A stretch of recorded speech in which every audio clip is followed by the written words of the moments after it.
El secretario de Defensa de Estados Unidos hace de todo menos trabajar, pues no está calificado y es totalmente incompetente. Y como era de esperarse, este secretario, que de hecho se llama Pete Hegseth, se está asegurando de que los agentes encargados para hacerle rendir cuentas no puedan hacerlo. Y esto está generando otro escándalo en el Pentágono, y estoy a punto de mostrarte eso. Porque todo esto terminó con el despido de alguien que claramente dijo que era un lacayo de Donald Trump. Ahora, antes de mostrarte este último escándalo de Pete Hegseth, el secretario de Defensa de Estados Unidos, quiero darte un poco de contexto para que entiendas todo lo que está pasando. Para sorpresa de todos, esto ocurrió en Fox. Fox es una cadena televisiva que evidentemente está comprada por Donald Trump. Y todo pasó mientras que un presentador de Fox estaba respondiendo preguntas, y era interrumpido por un reportero del CNN, que detallaba todo lo que estaba ocurriendo en el Pentágono en ese momento. Esto es muy importante de ver, así que miren el clip. You posted this about Pete Hegseth on your Substack, saying you feel tremendous sadness at the changes he's made. Explain. I do. It's completely unnecessary. Reporters for decades have operated inside the Pentagon, moving through the hallways, and of course they talk to sources. Hegseth is worried that it is unauthorized information.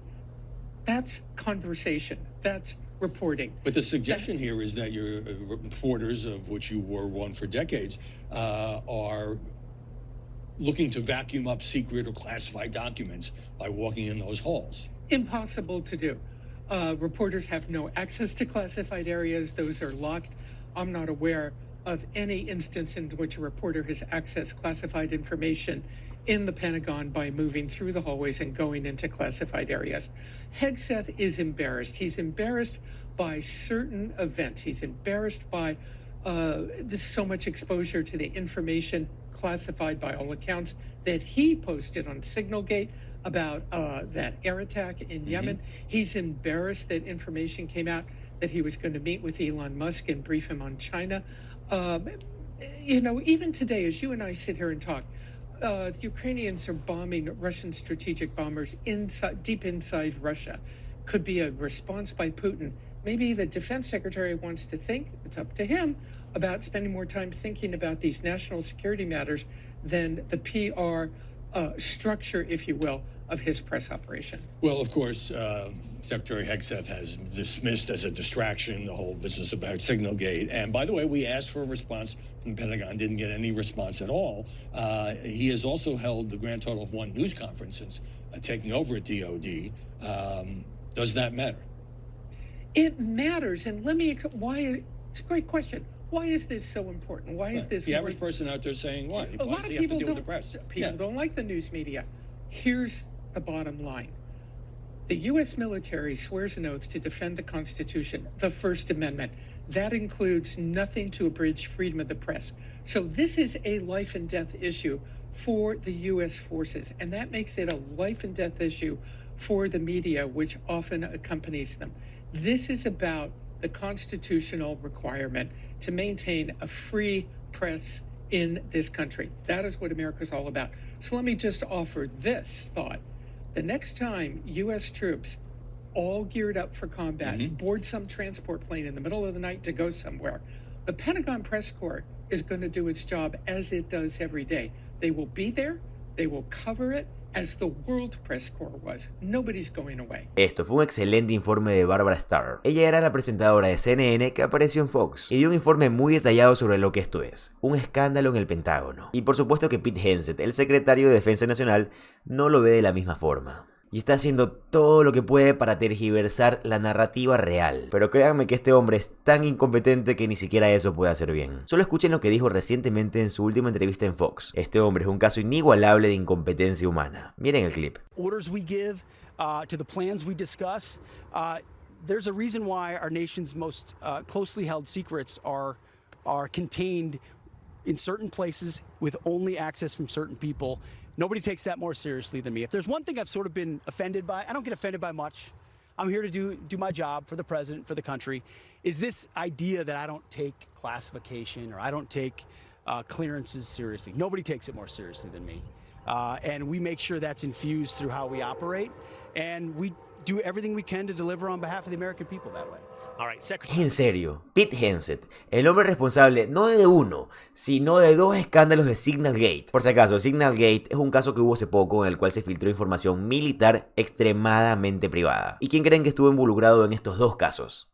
Así es, Pete Hegseth, porque es un incompetente total. Ahí es que me pregunto yo, este hombre fue contratado para tener la seguridad nacional. Y lo último que hace es preocuparse por la misma. ¿Por qué sigue en ese cargo? Yo no me lo puedo creer y tampoco nadie en la prensa. Lo cual es la razón exacta por la cual Pete Hegseth los está atacando. Y no solo se trata de la prensa liberal de la izquierda, que evidentemente ellos se van en contra de la derecha política. Pero no queda ahí, incluso los mismos lacayos de Donald Trump lo atacan directamente. Medios como Fox. Y esto es porque por culpa de Pete Hegseth, varios trabajadores de medios republicanos están siendo despedidos. Y todo de la mano del colapso que Pete Hegseth tuvo hace poco. Y vamos a hablar de eso en este artículo. El corresponsal del Pentágono de medios MAGA criticó a Hegseth y luego fue despedida. Ella dice que una reportera de MAGA criticó la presión del secretario de Defensa Pete Hegseth sobre el acceso de la prensa en el Pentágono y luego afirma que fue despedida. La reportera fue brevemente la principal corresponsal del Pentágono para el pequeño y firme canal de televisión pro-Trump, One American News, y se autoproclamaba una chica MAGA, presentándose como una voz orgullosamente conservadora en el cuerpo de prensa del Pentágono, que normalmente no es partidista, pero empezó a sentirse perturbada por las acciones que tenía Pete Hegseth contra la prensa. En una publicación en su Substack personal el martes, escribió que la reciente decisión del Departamento de Defensa de restringir vastas áreas del Pentágono al acceso de periodistas representaba un cambio preocupante. Expresó dudas sobre la justificación del Departamento de Defensa para estas restricciones y se preguntó por qué Pete Hegseth no ha dado ninguna rueda de prensa formal desde que juró el cargo. Este artículo no es para atacar ni destruir a Hegseth, escribió. Esto es simplemente yo queriendo mantener vivo el espíritu MAGA. Sin embargo, evidentemente alguien no estuvo de acuerdo. El jueves me pidieron que entregara mi credencial del Pentágono a mi jefe de oficina, dijo la reportera en respuesta a una consulta del CNN sobre su situación. El viernes dijo que fue despedida. Así que una reportera de MAGA que ni siquiera criticó directamente a Pete Hegseth, sino que simplemente señala el hecho de que él no ha hecho ninguna aparición como tal oficial dentro de los medios, simplemente por decir una noticia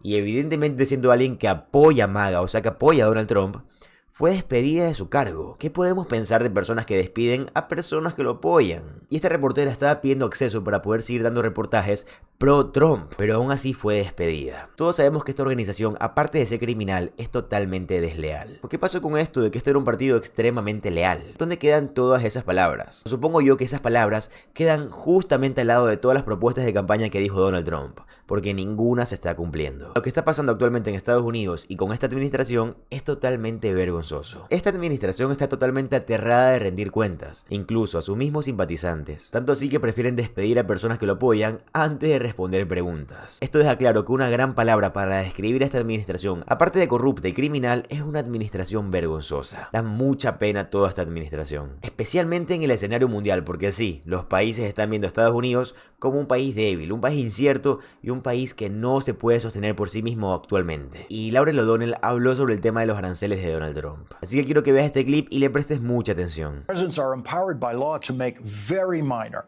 very specific, very temporary changes in tariffs for specific products for a very short period of time. But that's not what Donald Trump did. He put a 10% tariff on the entire planet.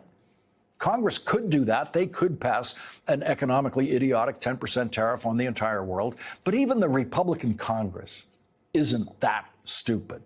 The Republican Congress is not as stupid as Donald Trump about tariffs. And so Donald Trump has launched into his tariff madness alone, the only president in history to have done so. And with an exclamation point, the utterly lost occupant of the White House tells us that the presidency would never be the same if we actually restore, through sane court decisions, presidential power to what it has always been from the day George Washington took the oath of office. Donald Trump's permanently smiling and totally incompetent economic advisor who never achieved tenure in his brief career as a low-level economics professor before becoming Donald Trump's economics professor in residence, took his frozen smile to friendly television interviewers today by saying that the ruling by the Court of International Trade will not have any impact at all on the Trump team's so-called trade negotiations around the world, in which they promised to deliver 90 trade deals in 90 days and have not yet delivered a single trade deal, not one.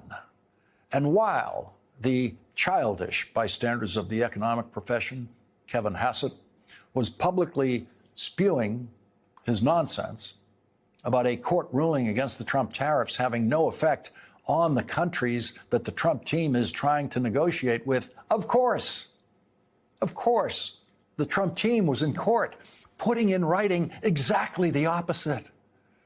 The other point that the Trump lawyers had to convince the appeals court of today in order to obtain a stay was that if they didn't obtain a stay, their side of the case would suffer what the law considers irreparable harm, while insisting that the plaintiffs would suffer no harm because the government will simply refund to them the Trump tariff money if they win.